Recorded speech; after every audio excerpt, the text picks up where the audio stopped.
Habang nagde-deliver tayo, nakakita tayo rito ng gaming chair na sira. Pero pwede pa ibenta, ha ha ha ha. Ayan, baklasin muna natin para makarga sa motor.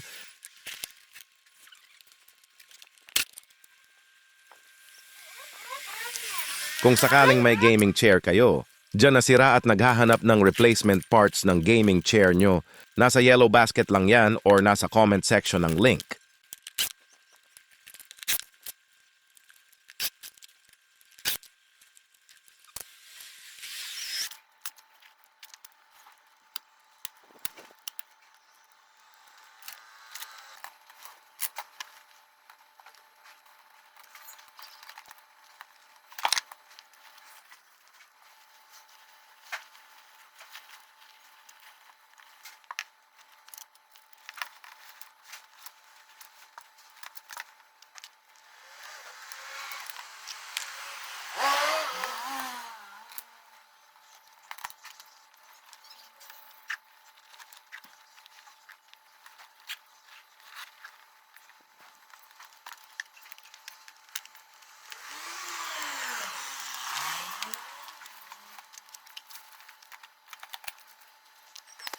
Ayan, at naiuwi na natin at naka-ready na rin.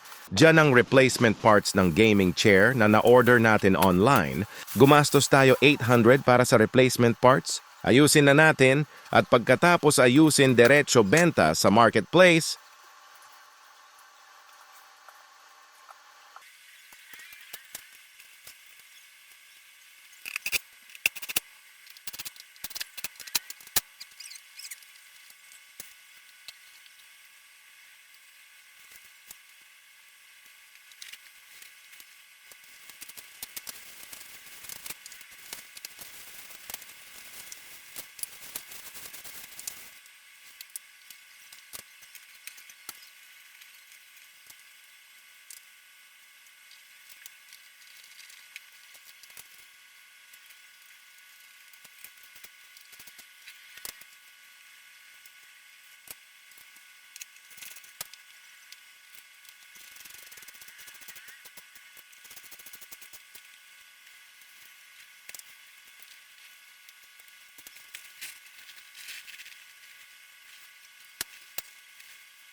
Ayan, at naibenta na nga via Lelemove ang courier.